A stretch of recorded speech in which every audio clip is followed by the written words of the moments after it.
Have you ever noticed how quickly you reach for your phone the second you're alone? Well, today we're going to dive into this really powerful idea called solitude fitness. And no, it's not about being lonely. It's actually about training your ability to be alone, treating it like a skill, something you build to live a stronger, more centered life. So let's get into it. I want to start with a pretty provocative question. Just think about it for a second. If you lost everything tomorrow, your job, your social circle, all the noise, if all of that was stripped away, who's left? Would you still recognize yourself in a quiet room? And that's exactly where this concept comes in. Solitude fitness is all about the practice of building that core sense of self, what the source material calls an inner pilot light. You can think of it like checking the batteries in your smoke detector before there's a fire. It's just essential preventative maintenance for your inner world. Okay, so what do you actually get out of this? What are the gains? And probably the most important question, how is this any different from just being lonely? Let's break that down. This right here is the critical distinction. See, solitude is a choice. It's you deciding to step out on your own terms. Exile, which is really what we mean by loneliness, is that feeling of being pushed out, of being forced into it. One is an act of power, the other is a state of helplessness. And this quote just nails it. Loneliness feels like a wound, something that happens to you. But choosing solitude, that's you, actively drawing a healthy boundary and creating space for yourself. Big difference. I absolutely love this insight. The goal here isn't to reject community at all. It's about how you show up for it. The idea is that community should be a multiplier for the person you already are, not a pacemaker that you depend on just to feel okay. That's the difference between a real connection and, well, life support. So what are the real-world gains here? Well, a few really interesting things start to happen. That constant hunger for distraction, it starts to fade. The performative self, the version of you that's always on, finally gets to take a nap. And you start to hear the quieter things, what truly matters to you.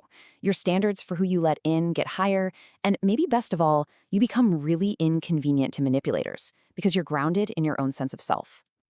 All right, so that's the why. Now let's get into the how. How do you actually do this? Let's look at the workout plan for building that inner strength. So the source lays out 4 pretty simple drills. Think of them as reps for your solitude muscle. We've got the 20-minute room, the solo matinee, the table for one, and finally, the long walk. Let's dig into each one. First up, the 20-minute room. This is the foundation.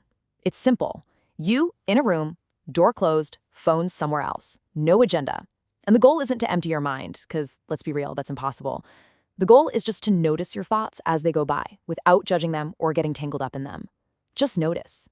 Next, we have the solo matinee. This one is all about reclaiming experiences just for you.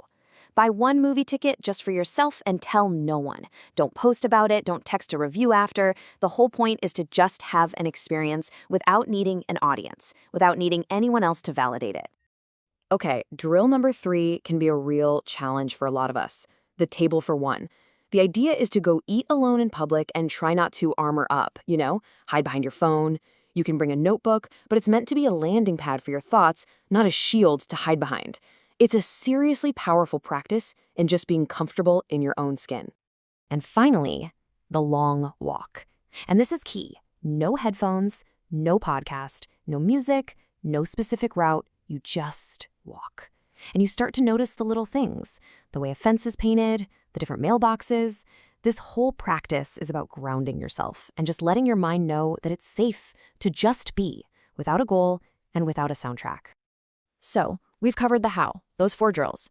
But what's the ultimate why?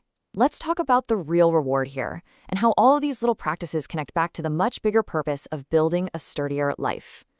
Because after all these drills, sitting in a room, going to a movie by yourself, you might still be asking, okay, what is the actual point? What's the big payoff for all this? And here it is. The reward is freedom. But it's a very specific kind of freedom. It's that internal stability that doesn't depend on everything going perfectly. It's a kind of centeredness that you can carry with you into any room, no matter what's going on.